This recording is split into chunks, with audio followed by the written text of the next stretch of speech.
গৌরী সীতারাম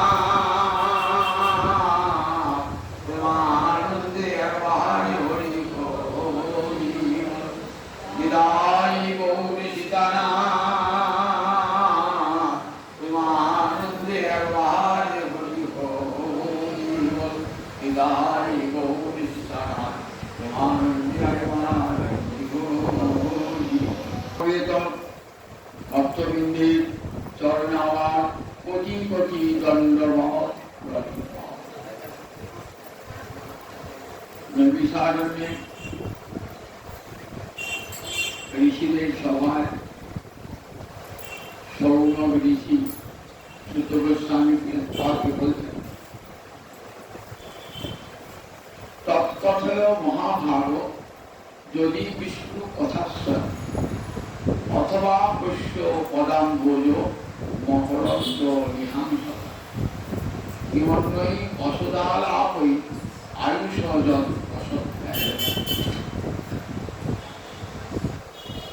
বলছেন হে মুনিগণ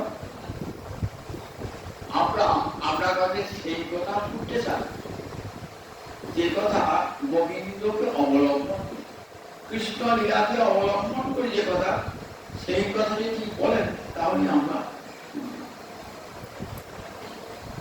তৎকথা মহাভারত সম্বোধনটা করলেন মহাভারত সুত গোস্বামী সারথী রথ টানতেন তার পিতা রমর্ষ ঋষি দেখুন ব্রাহ্মণ নামে কিন্তু সম্বোধন আছে মহাভারত মহাভারত মানে মহৎ ভজন যার ভজনটা এত উঁচু স্তরে মহাভারত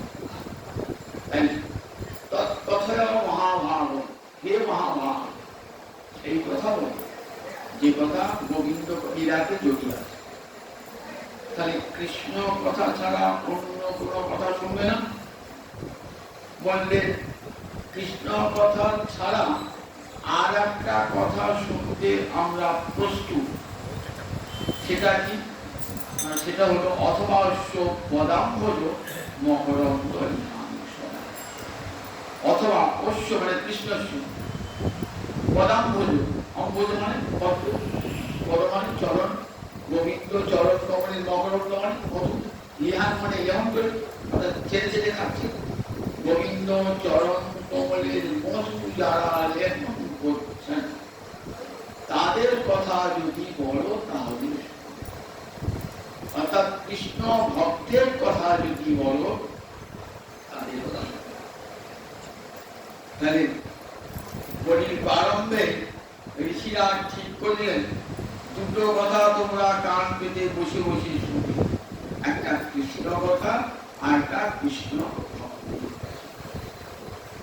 তৎকথা মহাভারত যদি বিষ্ণু কথা শোনে অথবা অবশ্য পদাম্বোজ মকরন্দ নিহাংস গোবিন্দ চরণ কমলের মধু যারা নাম করছে এছাড়া অন্যের কথা কি মনে অসদালাপ বলে আর পৃথিবীতে যাবতীয় কথা আছে সব অসৎ আলাপ অসৎ কথা কৃষ্ণ কথা ছাড়া আর যাবতীয় কথাই অসৎ বার্তা তাতে কি হয় পরমাণু আয়ুষ অসৎ ব্যয় পরমাণু অসৎ ব্যয় হয় অপচয় হয় আপনার টাকা আছে টাকাটা সৎ কাজে না লাগিয়ে সেটা কিন্তু তার অপব্যবহার অপচয় করছে তাহলে সেই টাকাটা কি শেষ হতো কোনো ফল পাবেন না তো ভগবান অর্থ তো দিয়েছিলাম তার তো সৎ ব্যয় তো করিস না সুতরাং আর তো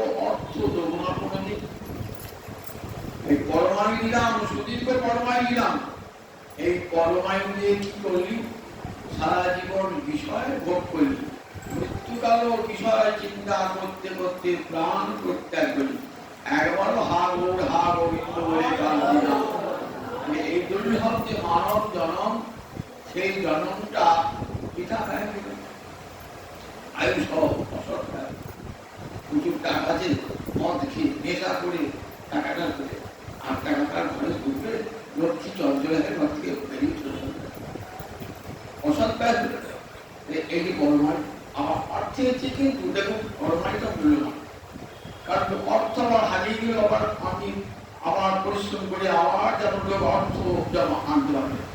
কিন্তু আপনি 70 বছর বয়স হয়েছে, তখন যদি বলে আমার 20 বছরের শক্তিটা দাও, আর কোনো দিন আসবে, সে চলেই গেল, সে আর কোনোদিন ফিরবে না। 70 বছরের মানুষটা যদি 20 বছরে যৌবন চায়, সে কোনোদিন সেটা আর তার কতবার অর্থ একদিন না একদিন পাওয়া যেতে পারে, কিন্তু পরমাণুতে গেলে আর ফিরে আসবে না। তাই বলেছেন পরমাণু থাকতে থাকতে গোবিন্দ ভজন করে নাও। দেহের মনের শক্তি আনন্দ সাহস থাকতে থাকতে ভগবান ভজন করো। পরমাণু অসৎ ব্যয় যেন না হয়। ভগবান দিয়েছেন এটি অর্থের চেয়েও মূল্যবান। সেই মূল্যবান পরমাণুকে কখনো অসৎ কাজে যুক্ত করো না। তৎপথ মহাভারত যদি বিষ্ণু কথা শোনেন অথবা অশ্ব পরাম ভোজন অপরম বলিয়াম জীবন নিয়ে অসুবিধা আলাপ আমি অসৎ ব্যয়। তাই দেখুন ছোট বৈশাখ আমাদের সুখদেব শ্রীমদ ভাগবতের প্রথমেই কত ভক্তের কথা বর্ণনা করেছে। 7 দিন তো সময় মহারাজ পরীক্ষিত প্রতিদিন প্রশ্ন করেছেন আমার গোবিন্দের কথা বলো। যে গোবিন্দের চরণকে ঘেরা করে নৌকা করে আমার পিতৃপিতামহ গোবিন্দ চরণে পৌঁছেছেন, সেই কৃষ্ণ কথা শুনতে চাই। কিন্তু সুখদেব প্রতিদিন কৃষ্ণ কথা বলেন নাই। কেন বলেন নাই কৃষ্ণ কথা? 5টা দিন বললেন কেবল কৃষ্ণ ভক্তের কথা। 7 দিনের মধ্যে 5 দিন কৃষ্ণ ভক্তের কথা আর 2 দিন কৃষ্ণ। তাই বুঝতে পারছেন যে কৃষ্ণ বড় না তার ভক্ত বড়। ভক্তের কথা আগে, ভগবানের কথা পরে। ভক্তের কথার জন্য 5 দিন, ভগবানের কথার জন্য 2 দিন। তাহলে ভক্ত কতখানি গুরুত্বপূর্ণ দেখুন। ভক্ত আবার পরীক্ষিত শুনতে চাইলেন কৃষ্ণের কথা, কিন্তু কৃষ্ণ ভক্তের কথা বললেন কেন? বলছে ভক্তের কৃপাটি না হলে কখনো কৃষ্ণ মন্দিরে যাওয়া যায় না। যখন কৃষ্ণ মন্দিরে প্রবেশ করবেন তখন প্রহরী বলবে আপনি যে কৃষ্ণ মন্দিরে আসছেন অনুমতি পেতে হলে কি চাই জানেন না? মাথায় কৃষ্ণ ভক্তের চরণগুলো আছে কিনা তবেই ঢুকতে দেবো গোবিন্দ মন্দিরে, তবেই ঢুকতে পারবে, তবেই ঢোকা দিব। তাই কৃষ্ণ ভক্তের কথা আগে। 7 দিনের মধ্যে 5 দিন কৃষ্ণ ভক্তের কথা আর 2 দিন কৃষ্ণ কথা। পরীক্ষিতকে কত ভক্তের আশীর্বাদ পায়ে দিলেন। মানুষে মনে মনে আশীর্বাদ পাবে। ভক্ত কথা শুনলে কি হয়? ভক্তের আশীর্বাদ পাওয়া যায়। ভক্তের আশীর্বাদ মনে মনে পায়ে দিলে মানুষের মহারাজ পরীক্ষিতকে পায়ে দিলেন কৃষ্ণ ভক্তির চরণগুলা, কৃষ্ণ ভক্তির আশীর্বাদ পায়, যাতে পরীক্ষিত নির্বিঘ্নে গোবিন্দ চরণে পৌঁছাতে পারে। তার পাশে হলো ভক্তের চরণ ধুলা, ভক্তের কৃপা, ভক্তের আশীর্বাদ। তাই কত কথা মহাভারত দেখবেন, আমার শ্রীমদ ভাগবত দেখবেন কত ভক্তির কথা ব্যাসদেব বর্ণনা করেছেন। আমরা সরাসরি ভক্তির কথা, এই ভক্তি পরমা ভক্তিপতির যার কথা মহাভারত বারবার উল্লেখ করেছেন, শ্রীমদ ভাগবত বারবার উল্লেখ করেছেন। মনখানা কৃষ্ণ ভক্তিতে কার কোটি করে হিংসা বিদ্বেষ নাই, যুদ্ধ তিনি চান নাই। যে ভাইয়ে ভাইয়ে আমার ছেলেরা 5টা গ্রাম নিয়ে থাকবে, ভিক্ষা করে খাবে, তবু যুদ্ধের কোনো প্রয়োজন নাই। আমার ছেলেরা যদি রাজ্য না পায় তাতেও দুঃখ নাই। দেখুন যুদ্ধ হওয়ার পর, যুদ্ধ যখন দেখলেন যে নিজের কুলবধূকে, নিজের পুত্রবধূকে যখন দুর্যোধন দুঃশাসন লাঞ্ছনা করল, তখন বললেন এরা আত্মসায়ী, এদের বিনাশ অবশ্যই করতে হবে। সত্যিকার অমৃত যে অপর নারীর মর্যাদা হরণ করে যারা, শাস্ত্রে তারিখে বলছেন আততায়ী এবং তাদের হত্যাই হলো ধর্ম, রাজ ধর্ম হলো হত্যা। অগ্নিদ বরদশ্চৈব শস্ত্রপাণি ধনাবহ ক্ষেত্র দ্বারা ও হারিচ সদৈতে আততায়ীন আততায়ীন অন্তঃপা। ধর্মশাস্ত্র বলেছেন যারা ঘরে আগুন লাগিয়ে দেয় অগ্নি, অপরকে বিষ খাইয়ে মেরে দেয়, শস্ত্রবাণী হাতে অস্ত্র নিয়ে সবসময় ঘুরছে হিংসা করবার জন্য, ধনাবহ বরের ধন অপহরণ করে যারা, ক্ষেত্র বরের ভূমি যারা অপহরণ করে, দ্বার মানে পত্নী যারা অপহরণ করে, তারা আততায়ী। এবং তাদের মনে বিধান দিয়েছেন আততায়ীন অন্তঃপা, তারা আততায়ী, তাদেরকে হত্যা করাই কিন্তু পুণ্য ক্ষত্রিয়ে, হত্যা না করাটাই তার ধর্ম বিরোধী। বুঝিলেনি? দেখুন ক্ষত্রিয় রামণী তো তাই জানেন, যখন আমার দ্রৌপদীকে সভামধ্যে লাঞ্ছিতা করেছে, সুতরাং তাদের আর বেঁচে থাকার প্রয়োজন নাই পৃথিবীতে, তাহলে যুদ্ধ করতে হয়। যুধিষ্ঠির এসে জিজ্ঞাসা, মা কি করবো? বলেন, বৎস, যখন তোমাদের চোখের সামনে দ্রৌপদীকে লজ্জিত করলো, অপমানিত করলো, তার বস্ত্র হরণ করলো এতগুলো লোকের সামনে, সুতরাং ওই অপরাধীগণকে, পাপাচারীগণকে আর ছাড়া প্রতিদান করো, যুদ্ধ করো, ধর্মযুদ্ধ। যুদ্ধ চলেছে দেখুন। তখন দেখুন কুন্তী দেবী গান্ধারীর সঙ্গে কেমন সম্প্রীতি বজায় রেখেছেন।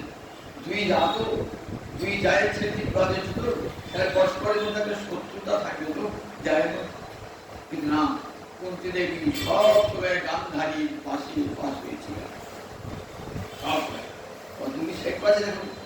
কুন্তী দেবী সব সময় গান্ধারীর পাশে। গান্ধারী যখন শতপুত্রের বিনাশিনী কাঁদছেন, তখন কুন্তী দেবী তার পাশে তার বড় জায়ের চোখে জল মুছাচ্ছে। কত শিক্ষা দেবে ভক্তিমতী মাধব। দেখেছেন, মন করে যুদ্ধ হয়েছে ধর্মের সঙ্গে অধর্মে, তার সঙ্গে আমাদের সম্পর্ক নষ্ট হবে কেন? এই সম্পর্ক নষ্ট করেন না। গান্ধারীকে বড় দিদির মতো চোখে দেখেছেন, জানতেন আমার যে বড় দিদিটি পরমা ধার্মিকা মহিষী মহিলা, তিনিও চান নাই যুদ্ধ। যতবার দুর্যোধন দুঃশাসন এসেছেন, যেদিনে দুঃশাসন চুল ধরে টানতে গিয়েছেন, সেদিনে বলেছেন আমার পুত্র পাপাচারী, তার বিনাশ হওয়া প্রয়োজন। ধৃতরাষ্ট্রকে কত কথা বলেছেন। তুমি একবার পুত্র শুনে এত অন্ধ, নিজের ছেলের পাপ নিজের চোখে দেখে তাকে নিবৃত্ত করতে পারো না, এ তোমার কি স্নেহ? রাজা, তুমি ধর্ম ভুলে গেছো। ধৃতরাষ্ট্র বলছেন, কি দিবে তোমার ধর্ম? তোমাকে ধর্ম কি দিয়েছে, কি দেবে? গান্ধারী কি বলছেন উত্তরটা শুনলেন? দুঃখ নব নব, ধর্ম যত দুঃখ দেয় রে, তথাপি কখনো ধর্মকে পরিত্যাগ করব না। দুঃখ নব, ধর্ম আমাকে নবনব দুঃখ দিয়েছে, সেই নবনব দুঃখই আমি ভোগ করব, তথাপি কখনো ধর্মকে লঙ্ঘন করব না। এই মহাভারতের বাণী, ধর্ম রক্ষতি রক্ষিত। যারা ধর্মকে রক্ষা করে, ধর্ম তাদেরকে রক্ষা করে। আর যারা ধর্মকে উল্লঙ্ঘন করে, মর্যাদা নষ্ট করে, ধর্ম তাদের বিনাশ। কুরুক্ষেত্রের যুদ্ধের সপ্তদশ দিবসে কর্ণের সঙ্গে যুদ্ধ হচ্ছে। কর্ণের রথের চাকাটা মাটিতে হিসাবে রথের চাকা মাটিতে ঢুকে গেল। তখন কৃষ্ণ বলেছে, অর্জুন অর্জুন এই সময় পদক্ষেপ। কর্ণের কাছে একটা বাণ আছে, নাম একগ্নি বাণ। একটা বাণ, ওই বাণটা দিয়ে সে অর্জুনকে বধ করবে বলেছেন প্রতিজ্ঞাবদ্ধ। বলছেন দাঁড়া অর্জুন, যুদ্ধক্ষেত্রে নিয়মটা কি? যুদ্ধক্ষেত্রে নিয়ম হচ্ছে অস্ত্রবিহীন কোন যোদ্ধার সঙ্গে যুদ্ধ করবে না। তুমি মহারথী হয়ে বড় যোদ্ধা হয়ে আমি অস্ত্রহীন আমার সঙ্গে যদি যুদ্ধ করো তাহলে ধর্ম লঙ্ঘিত হবে। কৃষ্ণ বলছেন অর্জুন আর দেরি করবে না, দেরি করবে না, রথটা চাকা তুললি কেউ ওটা করবো। তখন কৃষ্ণ বলছেন অর্জুন, যেদিন দ্রৌপদী বস্ত্র হরণ হচ্ছিল সেদিন তোমার যখন উল্লাস পৈশাচিক উল্লাস, সেদিন তুমি ধর্মলঙ্ঘন করো নাই, সেদিন ধর্মলঙ্ঘন করেছিলেন। আজ বাঁচবার জন্য ধর্মের কথা বলছো তো। দেখো ধর্মকে উল্লঙ্ঘন করে ধর্মের একটি শাস্তি নাই। সুতরাং যে ধর্মের মর্যাদা লঙ্ঘন করেছে তাকে ওই ধর্ম দিয়ে শেষ করে অর্জুন কর্ণকে চিরবিদ্ধ করে হত্যা করে। মহাভারতে আমরা দেখতে যে ধর্ম রক্ষতি রক্ষে ধর্মকে যে রক্ষা করে, ধর্মকে তাকে একদিন রক্ষা করে। কুন্তির অন্তরের শোক দেখুন কেমন অন্তরের শোক। ধর্মকে লঙ্ঘন করছে বলে কুন্তিকে অন্তর শোক পেতেছে কিরকম, নিজ সন্তানকে সে বিসর্জন দিয়েছে। সামাজিক লজ্জার ভয়ে নিজের মা হয়ে নিজের সন্তানকে বিসর্জন দিয়েছে। তার মাতৃধর্ম থেকে তিনি যুক্ত হয়েছিলেন। তো এই দুঃখ তিনি সারা জীবন বহন করে, সারা জীবন বহন করেছেন এই দুঃখ, এবং এই দুঃখের জন্য তাকে সারা জীবন অন্তরে অন্তরে কাঁদতে দিয়েছেন। ভগবান এমন শাস্তি দিয়েছেন যে সারাটা জীবন কুন্তি দুঃখ কষ্ট হয়েছে। কিন্তু কৃষ্ণ ভক্তি তার এক চুল নড়ে না। কৃষ্ণ ভক্তির সব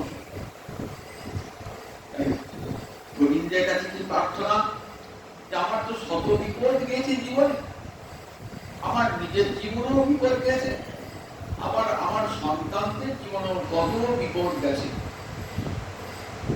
সমস্ত বিপদে তুমি রক্ষা করছো আমার সন্তান, কত কত বড় বড় বিপদে রক্ষা করছো। আর আজকে আমার সম্পদের দিক, সুখের দিক, আজ আমাকে সব সুখে তুমি বই দিয়েছো, আর আজকে তুমি আমার কাছ থেকে চলে যাবে। তাই আমি এই সম্পদ চাই না। আমরা কি চাই ভগবানের কাছে? ভগবানের কাছে দেখবেন এই ভাগবতে কতটা ভক্ত, যে সকল ভক্ত, নিষ্কাম ভক্ত, আত্মভক্ত, জিজ্ঞাসু ভক্ত, জ্ঞানী ভক্ত, জ্ঞাননিষ্ঠা ভক্ত, কত প্রকার ভক্তের কথা বর্ণনা করছেন। বিভিন্ন ভক্তের বিভিন্ন প্রকার ভজনের কথা কুন্তি দেবী কেমন দেখো, কেমন কুন্তির প্রার্থনা, মা তুমি পিসিমা তুমি কি বর চাও বলো। তা বললে আমাকে বর দিই, তাকে এই বর দিই, বিপদ সন্তুদা নিজ সন্তান সম কৃষ্ণকে বলছেন জগৎগুরু। কুন্তি দেবী উপলব্ধি করতে বলেছেন যে নরলীন হয়ে গেল গোবিন্দ কিন্তু সম্পর্কে আমার দাদার পুত্র হল, আসলে কিন্তু জগৎগুরু, আসলে ব্রহ্মাণ্ডের গুরু ভগবান শ্রীনারায়ণ। তাই বলছেন বিপদ সন্তু তার শস্যত, আমার বিপদটা শস্যত চিরস্থায়ী। জগতে ভগবানের কাছে সবাই সম্পদ চান, অর্থ চান, বিত্ত চান, ধন চান, সম্পদ চান, আমাদের মুক্তি চান। ধর্ম, অর্থ, কাম, মোক্ষ, এই চারটে তো মানুষের যাওয়ার জিনিস। ধর্ম, অর্থ, কাম, মোক্ষ। যারা পথে থাকে বিষয়ী ব্যক্তি তারা কি চান? অর্থ চান, কাম্য বস্তু চান। সেই সময় কি চান? সামান্য যাজকবাদী সকাম ধর্ম করেন, যাতে আবার প্রয়োজন দান ধ্যান করে পরজন্ম যেন আমার টাকা পয়সার অভাব না হয়, এই জন্ম নিলে উপকার করলেন, আমার পরজন্ম যেন ভালো করে জন্মান, এগুলি হবে। তারপরে দেখো এই জন্মের কাম, কিন্তু আবার কি হবে? দান ধ্যান কর্ম করে গেছে আমার সাথে আসতে হবে। আবার আবন্ন ভুবনা লোকা পুনরাবর্তিত, এটা বুঝছেন তো? দান ধ্যান পুণ্য যতই করুন না কেন, আবার আমাদের ঠিক করলো যে আমার ফিরে আসতে হবে। আবার এই কর্মচক্রের মধ্যে গীতায় দুটো দান, দেবদান আর পিতৃদান। দেবদানে কারা যায় বলে, যারা এই ধর্ম কর্ম পুণ্য কর্মাদি করে তারা এই দেবদানে যায়, আবার ঘুরে ফিরে আসে। আবার প্রীতিদানে যায় যারা, তারা বিদ্রোহণ যায়, আবার ফিরে ফিরে আসে। কিন্তু কৃষ্ণ ভক্ত ওই প্রীতিদানও যায় না, দেব জানও যায় না, একবার সরাসরি গোবিন্দের জানে চলে যায় না।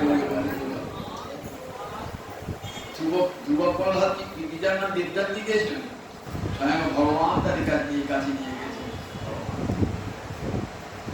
তাই যত পুণ্য কর্ম করুন না কেন, আমার তো ফিরে ফিরে আসতে হবে এই সংসার যন্ত্রণা ভোগ করতে হবে। মারা গেলে দেখুন রাখাল বালকেরা গৌচার থেকে পুরো বাছুরটা ছট করে এখানে পালিয়ে আছে, তো গলা একটা 14 হাত দড়া বুঝে দিয়ে একটা গোল বাছুরটা মনে করে একটা স্বাধীন, যতদূর পিছিয়ে দেওয়া ঘাস কেটে এই 14 হাত হয়ে গেছে না, দেখুন গলায় টান আর গলায় টান করছে, আর সে আছে ওই 14 দেখুন যতই পূর্ণ করুন উপরে 7 তলা আর নিচে 7, 14 ভুবনে যাওয়া, 14 ভুবনে এই ব্রহ্মাণ্ড মায়ার ব্রহ্মাণ্ড ছাড়িয়ে যাওয়ার ক্ষমতা। আবার যে মায়ার ব্রহ্মাণ্ডে দেখা যাবে এই সুখ দুঃখ ভোগ করতে, কিন্তু গোবিন্দের কাছে আকার আর আছে না, যদগত্বান নিবর্তন্তে তদ্ধাম পরমম। এটা কোনো তো সব আমি জানি বলে সব চলে যাবে, যেখানে গেলে আর ফিরে আসতে হয় না, সেটাই আমার ধাম। গোবিন্দ চরণে গেলে সেটা আর ফিরে আসতে হয়।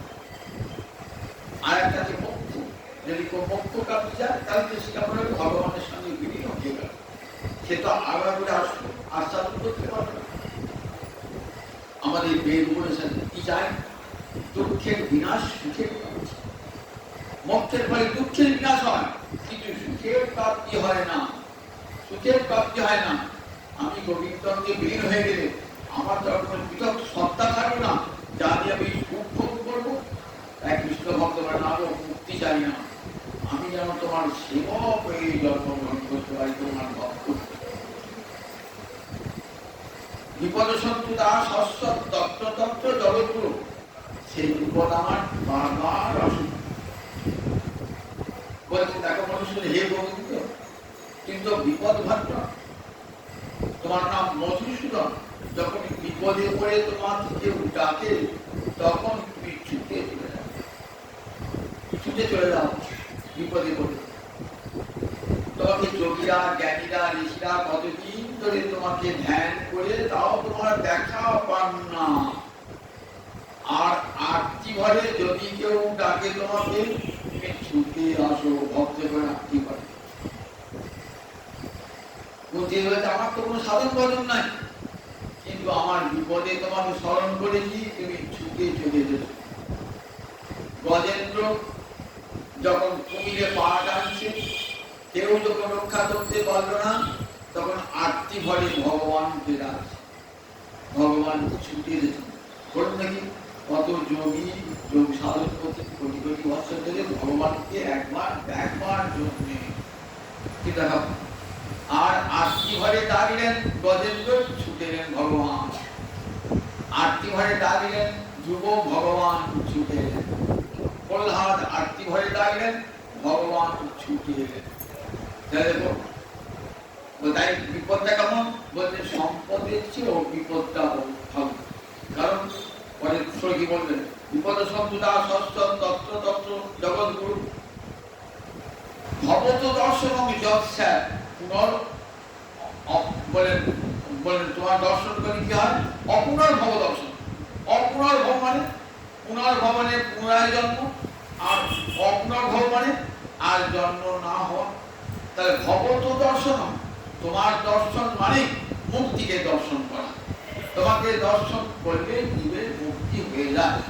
সুতরাং বিপদেরই তোমার পাওয়া যায়, বিপদেও দর্শন হয়, বিপদেরই তোমাকে ডাকো বিপদে। কারণ বিপদেই তোমার ভক্তিকে রক্ষা করার জন্য বিপদ শিখে আসো। তাই বিপদ সব সস্বর, আমার এই বিপদ দেখেই থাক, চিরস্থায়ী হোক বিপদ।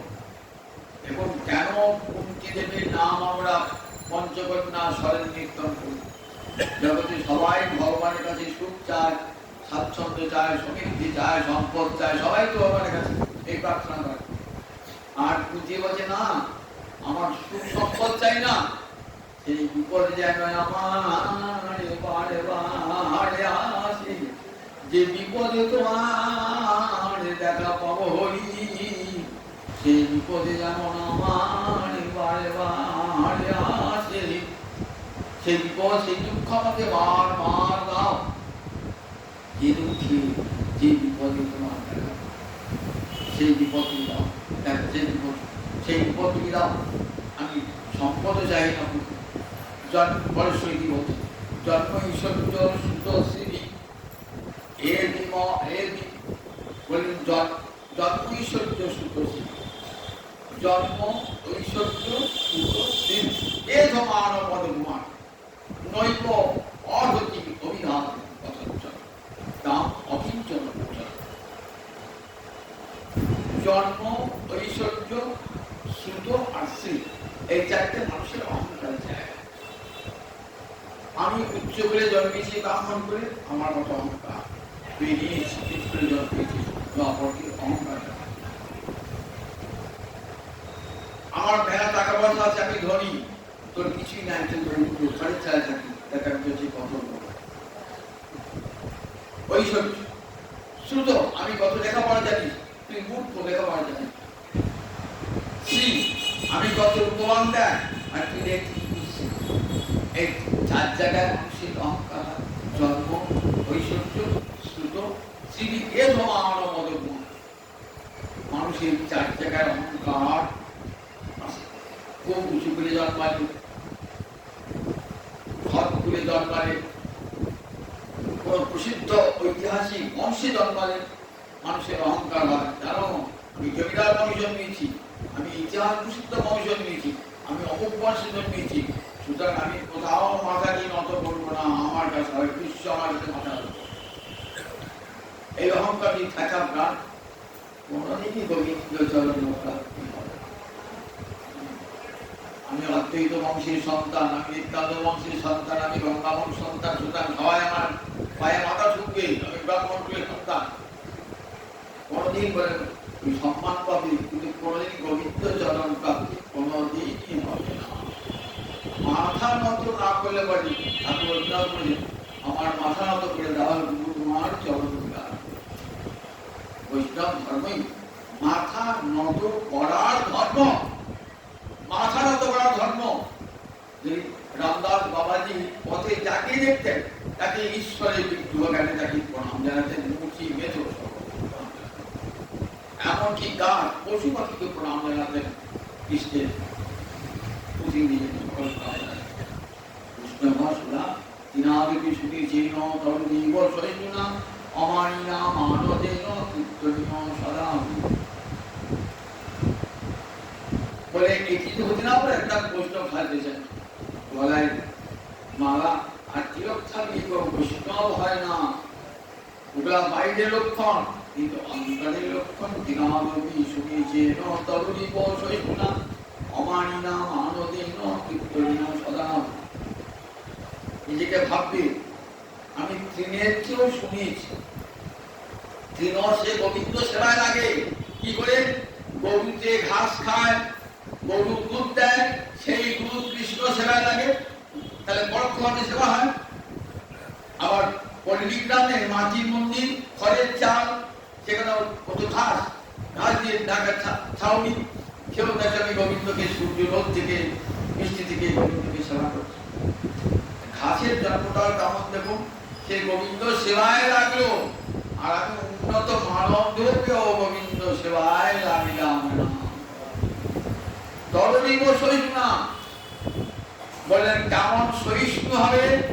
গাছের মতন বৃক্ষের মতন বৈষ্ণব জগতে আর নেই। সবচেয়ে বড় বৈষ্ণব বৃক্ষ, তার সব দেখুন, তার ফুল, তার ফল, তার পাতা, তার কাঠ, তার ছাল, তার ছায়া, সব পরিচিত, সব পরিচিত। নিজে সে কিছুই ভোগ করে না, তার ফল সে ভোগ করে, তার সে ফল ভোগ করে না। তার ছায়া কতটুকু আশ্রয় দিয়েছে, তার শাখায় কত পাখি বাস করছে, নিচে কত রূপ বাস করছে ছায়াতে। আবার সে তার ফুল ফল পাতা সবাইকে দান করে, নিজে আর কেউ ভোগ করে না। শত্রু মিত্র ভেদ করতে না, শত্রুমিত্র কাঠুরিয়া তার অঙ্গ ছেদন করছে, তাহলে বলতে পারতো কাঠুরিয়া তুমি আমার শত্রু, তোমাকে আমি ছায়া দেবো না, গাছের ফল দেবো না। তাকেও গাছের ফল দেয়, তাকেও ছায়া দেয়। শত্রুমিত্র ভেদ বোধ নেয়, ভাবতে ঠিক এরকম শত্রু মিত্র ভেদ বোধ থাকবে না। আমারই না নিজে আমার আবার মানছি, আমি কৃষ্ণ ভজন করি না এমন করে না, মানব জন্মকে আমার উচ্চতর জন্মকে কিলাপ পেয়েছে, কিলাপ পেয়েছে। এইটা সবসময় অমানি বললেন ভক্তি মহারানী না, সামান্য একটু অহংকার দেখেন না, ভক্তি মহারানী না, সেই হৃদয়ে না, যে হৃদয়ে অহংকার থাকে সেই হৃদয়ে হৃদয় না। মঞ্জনের গৌরব অহংকার থাকে, ভক্তি মহারানী সেই হৃদয়ে না। আমি অমানি, আমার কেন মানো? অমানি মানব অপরকে মান দান করতে শিখবে, কাউকে অপমান করো না, সকলকে সব জীবে সম্মান, জীবে জানি কৃষ্ণ অধিষ্ঠান। মহাপুরবাণী কি? প্রতিটি জীবকে সম্মান দান করবে, বড় থেকে ছোট প্রতিটি জীবকে সম্মান দান করবে। কেন? প্রতিটি জীব হৃদয়ে কৃষ্ণের বাস। ভগবানের মন্দির জেনে সমস্ত জীবকে প্রণাম জানাবি। আমাদের হৃদয়টা একটা মন্দির, দেহ মন্দির, দেহ দেবালয় প্রত্যম, দেহকে দেবালয় বলা হয়েছে। দেহ দেবালয়, দেবালয়ে কি থাকে? দেবতা থাকে। এই দেহ দেবালয়ে কি আছে? অন্তর্যামী ভগবান আছেন। সুতরাং আমি যে কাউকে ঘৃণা করি, ওই অন্তরে ভগবানকে ঘৃণা করা হলো। আমি যদি অপমান করি, তাহলে ওই ভগবানকে অপমান করা। অপরকে সবসময় মানত, অমানি না মানো যেন, আর মুখে সবসময় হরি হরি কীর্তন সদা হরি, যাতে অন্য কোনো কথা আমার জিহ্বা দিয়ে বার না হয়। সবসময় আমার জিহ্বা যেন হরিনাম সংকীর্তনে মা দ্বারা। তাই জন্ম ঐশ্বর্য সুতোষী, উচ্চ করে জন্মালে মানুষের অহংকার হয়। ঐশ্বর্য ধৈর্য থাকলে মানুষের অহংকার হয়। দুর্যোধন পাপাচারী, তার কত অহংকার, আর সেই অহংকারের ফলে তার কেমন বিনাশ ঘটে। যুদ্ধক্ষেত্রে নিহত নন, সবংশী রাবণ, সবংশে নিহত হল রাবণ। দেখুন এই অহংকার, এই ঔদ্ধত্য ভগবান সহ্য করে। জন্ম ঐশ্বর্য সুত শ্রী, বিদ্যান হয়েছি আমি, বিদ্যান বলি কি ভগবান হয়েছি নাকি? জগতের যত বিদ্যায় তুমি লাভ করো, সেই বিদ্যা দিয়ে কোনোদিন ভগবানকে পাওয়া যাবে না। বড় চাকরি হবে, বাড়ি হবে, গাড়ি হবে, এই জগতে সম্মান পাবে, কিন্তু ওই বিদ্যা দিয়ে কোনোদিন ভগবানকে পাওয়া যাবে না। জন্ম ঐশ্বর্য সুতশ্রী, তোমার যত রূপ থাকুক না কেন, রূপটা কতদিন থাকবে? যে যৌবন শেষ হয়ে যাবে, কোথায় রূপ চলে যাবে, আর থাকবে? রূপ থাকবে, যৌবন চলে যাওয়ার সঙ্গে। যৌবনই যদি কোনো কঠিন রোগগ্রস্ত হবে, তাহলে যে যৌবনই শরীরে রূপ করছে না, যৌবন কোন কঠিন রোগে আক্রান্ত হলে শরীরে রূপ থাকে, থাকে না। তাহলে কিসের অহংকার? মাতৃ ধনজন যৌবন গর্ব হরতি নিবেশাৎ কাল সর্ব। আচার্য শঙ্কর উচ্চকণ্ঠে বলেছে, কখনো ধনের গর্ব করবে না, কখনো জনের গর্ব করবে না, মাতৃ ধনজন যৌবনের অহংকার করবে না। কাল নিবেশাৎ, এক মুহূর্তে মহাকাল, এক মুহূর্তে সব শেষ করবে। ভগবান একটা মুক্তি কাল বিশ্ব দেখাচ্ছেন না, কি মুক্তি দেখাচ্ছেন, তুমি দেব এই দেখ কালস্মি, কালস্মি রক্ষী, আমি কাউকে ছাড়ি না। সকলের উপর আমার প্রভাব, জগতে সকলের উপর আমার প্রভাব। ভগবান একটা কাল নিবেশা হরতি সম্মান, সব হরণ করে নেবে এক মুহূর্তে। যেদিন শ্মশানে যাবে, তোমার ধনের গৌরব কোথায় থাকবে? তোমার রূপের অহংকার কোথায় থাকবে? তোমার বংশের অহংকার কোথায় থাকবে? যেদিন যাবে ওই একই চুল নিতে তুমিও পুড়বে, তোমার বাড়ির যে বৃত্তটা ছিল সেও পূর্বে তোমার হাতটা মরার পর যেখানে ঘুরে বেড়াবে সেখানে কুকুরের হাতটাও ঘুরে বেড়াচ্ছে যে কিসের অহংকার মা গুরু ধরো এই অহংকার এবারে ভক্তি বাধক ভক্তি পথের বাধক যেখানে অহংকার না সেখানে ভগবান থাকে রবীন্দ্রনাথের দীনদান বলে একটা কবিতা আছে অনেকে বলেছে রবীন্দ্রনাথ সেখানে রাজা বিশাল স্বর্ণ মন্দির নির্মাণ করেছে স্বর্ণ সোনার মন্দির সেখানে সোনার ঠাকুর সোনার বিগ্রহ সাধু শ্রেষ্ঠ নর্তক এসেছে এসে দেখছে সোনার মন্দির বটে সোনার মন্দির কি হবে সোনার মন্দিরে দেবতা নেই সোনার মন্দির থেকে ছেড়ে চলে যায় অনেক দূরের গ্রামে একটা বৃক্ষ তলে বসে হরিনাম সংকীর্তন করছে আর গ্রামে যত গরিব দরিদ্র নিজ তারা সব সনাতন আমার নর্তকে গিয়ে কীর্তন করছে রাজা পাঠালেন যাও নর্তকে দেখে এসো এত সুন্দর মন্দির এমন জ্বলন্ত বিগ্রহ থাকতে কেন নরোত্তম গেল গাছ বৃক্ষ তলে হরিনাম করছে রাজদূত গেল চলো প্রভু আমাদের মন্দিরে স্বর্ণ মন্দিরে আপনি কীর্তন করবেন বলে না না স্বর্ণ মন্দিরে আমি কীর্তন করতে যাবো না কেন ও মন্দিরে দেব নাই দেবতা ওই মন্দিরে দেবতা নাই একবার স্বর্ণময় বিগ্রহ স্থাপন করেছি বলে আপনারে স্থাপিত আছো তুমি জগতের দেবতাদের তুমি নিজের অহংকার দেখার জন্য মন্দির নির্মাণ করেছো ওখানে ভগবান নয় যেখানে দরিদ্র মানুষ দুস্থ মানুষ অসহায় মানুষ সেই বৃক্ষতারে একটু ভগবান আছে যে কাঙালে অকিঞ্চন গোচর নিজের কাঙালে ঠাকুর এখন পুজো বলছেন অকিঞ্চন গোচর যে কাঙাল তার কাছে তুমি ছুটিয়ে দাও যার মধ্যে ধনের অহংকার বিদ্যার অহংকার বংশের অহংকার আছে রূপের অহংকার আছে তার কাছে তুমি কখনো যাও না যে বলে হে গোবিন্দ আমার কিছুই নাই গুরু তুমি আমার সম্পদ অকিঞ্চন গোচর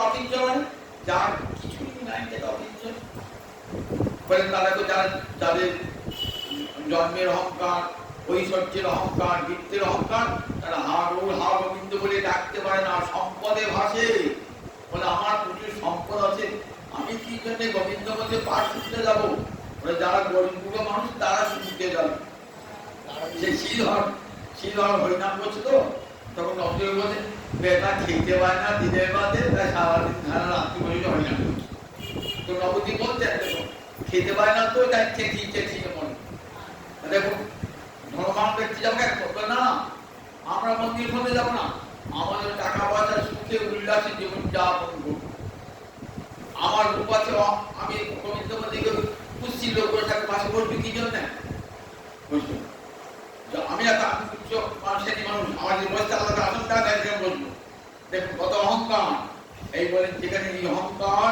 বলছেন গোবিন্দ সেখানে থাকে তাই আপনাদের সাথে আসো তুমি রাজা নিয়ে গেলে তখন বললেন না গো জগতের দেবতাকে স্থাপন নিজের অহংকার স্থাপন করেছো যেখানে অহংকার সেখানে ভগবান শ্রী হরি থাকেন না তিনি দর্পহারী গোবিন্দ যার যত দর্প হোক না কেন একদিন সেই দর্পকে তিনি চূর্ণ করে দেন সেই কৃষ্ণ অর্জুন ভক্ত দেখতে দিয়েছে ভক্তি একটা গ্রামে প্রশ্ন সন্ধ্যে দেখি আর পাঁচতলা বাড়ি গাড়ি সব একটু আশ্চর্য হয় বাবা তোমাকে লোকটা তোমার নাম জানি না নাম জানি না আমি চাকরি করেছি যাও কৃষ্ণ সাধারণ মানুষ লিখেছে কি জানি কৃষ্ণ করে তোমার আরো ধন্য আশীর্বাদ আরো ধন্য এইবার একটা গ্রামের প্রান্তে একটা খড়ের চালা একটা গোমাতা এই সম্পদ এক বড় বৈষ্ণব মালা হরিনাম লাভ করছে কণ্ঠে তুলসী মালা তিলক তিথি দেব তিথি এসেছেন সেই নিজের পুড়ে ঘরটাকে স্বয়ং করেছেন ভালো করতেন পেতে দিয়েছেন। প্রভু আমি তো নিজেরই কিছুই নাই, সামান্য গাভীর পাশে এই গাভীর দুধ দুই নেওয়া, গাভীর দুধ পান করে রাত্রি কাটালেন। এবার সকালে তো আসেন না, তখন বলছেন প্রচুর আসেন তোমার গাভী কি বলে? ও অর্জুন বলছেন ঠাকুর যে তোমাকে বাড়ি খেতে দিতে যাও, তোমার বাড়ি হোক গাড়ি হোক, আর এত আদর করে তোমাকে আদর করে নিয়ে গেল, গাভী বলুক। বলে অর্জুন কেন বললাম বুঝতে পারো না, ওই যে লোকটা আমাকে তাড়িয়ে দিল না 5 তলা বাড়িওয়ালা, ওরা কোনো ভোগের শেষ হয় না, এখনো বহু দুঃখ যন্ত্রণাকে ভোগ করতে হবে, এখনো বহু দুঃখ ভোগ করতে হবে। তারপরে আমার কাছে ঐশ্বর্যের অহংকার দেখেছিস কেমন, তারপর ভোগ করতে হবে। আর এই বৃদ্ধ বৈষ্ণবজি বলে 15 আনা দিয়ে দিয়েছে আমাকে, 1 আনা শুধু গাভীটা গেলে 16 আনা মন আমাদের হবে। দেখুন 16 আনা মন, তাই কৃষ্ণ ভক্ত দরিদ্রই হয়। সুদামান এত দরিদ্র, খেতে পারে না, পড়তে পারে না। স্ত্রী বলছে যাও না না, আমি তো সখার কাছে কোনোদিন কিছু চাই নাই, কোনোদিন কিছুই চাইব না। মহাপুরুষ নধনম নজনমি সুন্দরীম কবিতাং বা কামে জগদীশ মম জন্মনি জন্মনি ঈশ্বরে ভবতার ভক্তি অহৈতুকী। মন চাই না, জন চাই না, সুন্দরী ভাজ্যা চাই না, কাব্য প্রতিভা চাই না, আমার যেন জন্মে জন্মে তোমার শ্রীচরণে অহৈতুকী ভক্তি হয়। প্রহ্লাদাদি ভক্তগণ সবাই কি চেয়েছেন ভগবানের কাছে? নধন না, ধন চাই না, জন চাই না প্রভু, তোমাকে কিছু পাওয়ার জন্য তোমাকে ভক্তি করি না, তোমাকে ভালো লাগে তাই ভালোবাসি। ঠাকুর রামকৃষ্ণ বলতেন ভগবানের কাছে কিছু ছিল না, চাইলে কেমন হয়, চাইলে সেটি ঘৃণার বস্তু হয়। ঠাকুর রামকৃষ্ণ সুন্দর গল্প আছে, হাসি করে সে খিদে রামকৃষ্ণ ভাগ্যে ছিলেন তো, ঠাকুর এত করি ঠাকুর চাও মাকে চাও কেন, খিদে চাইব, হ্যাঁ মাকে যাবো, টাকা পয়সা ধন বেশ কাছে মায়ের ঘরে দিয়েছেন।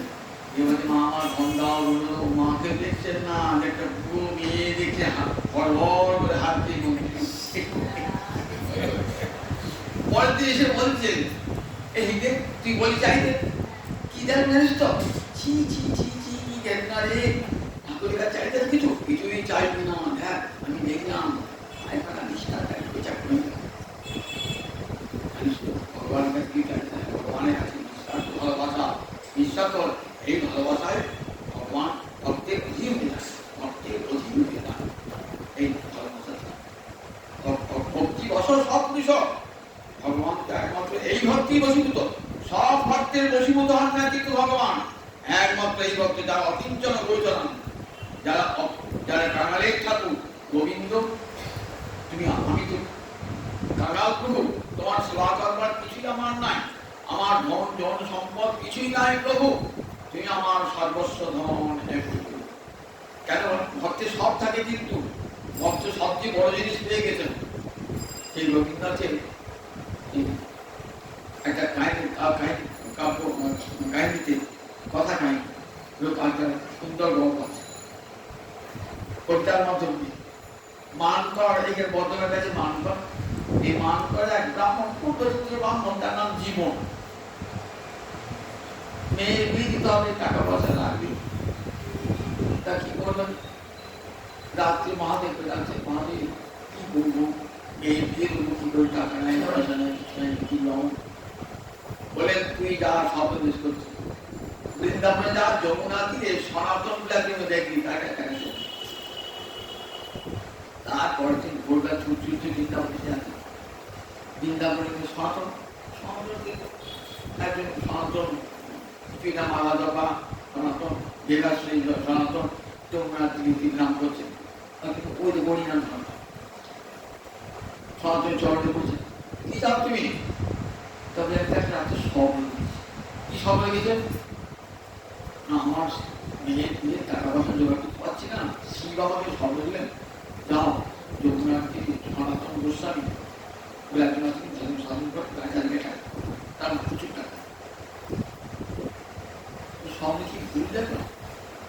আপনার তো যে কিছুই না, ও কি সম্পদ আর হরিবাস সম্পদ হাতে মারা।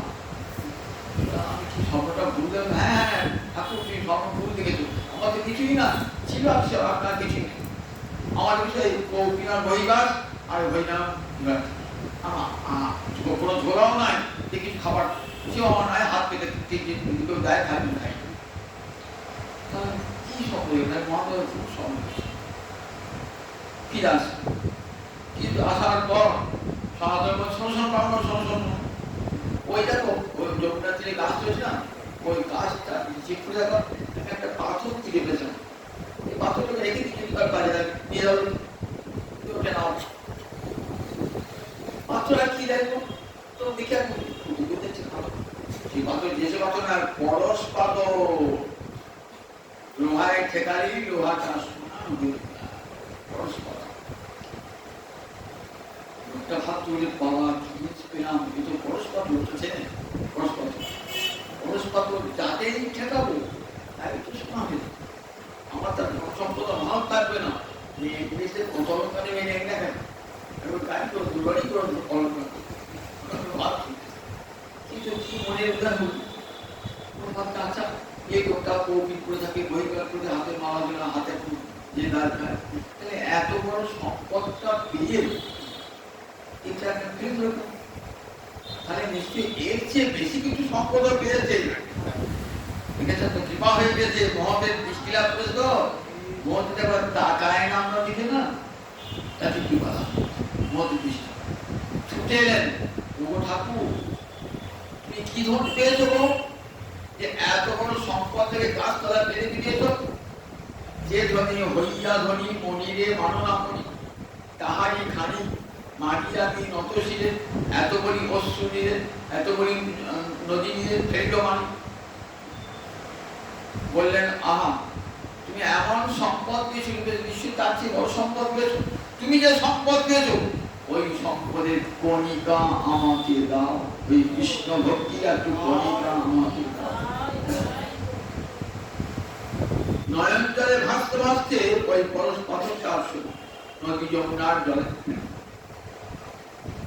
দেখেছেন তো অকিঞ্চন সহস্রপাদ একদিন সব ছিল, দেখলেন সব থাকলে কৃষ্ণ পাওয়া হবে না, সব গেলে তবে কৃষ্ণ পাওয়া হয়।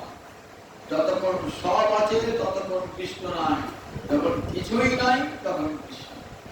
রাজর্ষি ভরত দেখলেন যতদিন ধন পরিবার নিয়ে মদর থাকবো ততদিন গোবিন্দ চরণ প্রাপ্তি কখনো সম্ভব হবে না। আমার এই জীবনে আস আমি তারে করি সর্বনাশ।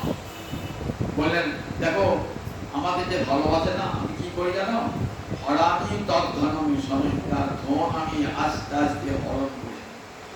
কারো ধন হরণ করি কাউকে ধন দিই ভোলাবার জন্য, আর কারো যেমন রাজর্ষি ভরতের ধন আমি কেটে দিলাম যাতে সে আমাকে ভালোবাসে। তার সব ভালোবাসা আমাদের শুধু ধন ঐশ্বর্য ছিল বলে মনটা সেখানে পৌঁছিল। আর ধন দিই কাকে বলে, যে আমাকে ভালোবাসে না, সংসার হয়ে পড়ে থাকে তাকে ধন দিই। সুরত রাজাকে দিলাম, সুরত রাজা বলে আরো আমাকে রাজ্য দাও, আমার রাজ্য পেয়ে দিয়েছে, আমার যেন পর্ব থেকে আমার রাজ্য দাও, এরাদিকে কে নেই গোটা তাই খানে, তাই নেই ঐশ্বর্য নিয়ে কত ভোগ হয়, কত সুখ হয়, দিলেন। এই ভগবান অকিঞ্চন সুদামা ভগবান যে কোনোদিন কিচ্ছু চান না, এত দায়িত্ব বলে না আমার কথাকে বিক্রয় করে না, কিন্তু কৃপা দৃষ্টিতে অনন্ত ঐশ্বর্য অধিকারী ছিলেন। কিন্তু সে ঐশ্বর্য করে ঐশ্বর্যের এতটুকু আসক্তি ছিল না, সমস্ত ঐশ্বর্য বিষ্ণু বৈষ্ণব সেবায় রাখিয়েছেন ভগবানের সেবায়। জগৎকে লিখেছেন অর্থ আছে, বৃত্ত আছে, গোবিন্দ সেবায় গেল, আমি তো অর্থের সদ্ব্যবহার, কিছু ভোগে বিরাজে যদি অর্থ ব্যয় করো গোবিন্দ সেবায়, গোবিন্দ ভক্তের সেবায় যদি না লাগাও তাহলে সে তো অর্থের অপচয়। ভগবান যখন তোমাকে কেন ধনী করেছেন ভগবান, তখন বুঝতে হবে নিশ্চয়ই আমার ধন গোবিন্দ সেবায় লাগবে। যে ধন গোবিন্দ সেবায় লাগে না সে ধন কি জানেন না, সে ধন বিনাশ বিনাশী, আপন বিনাশ বিনাশী।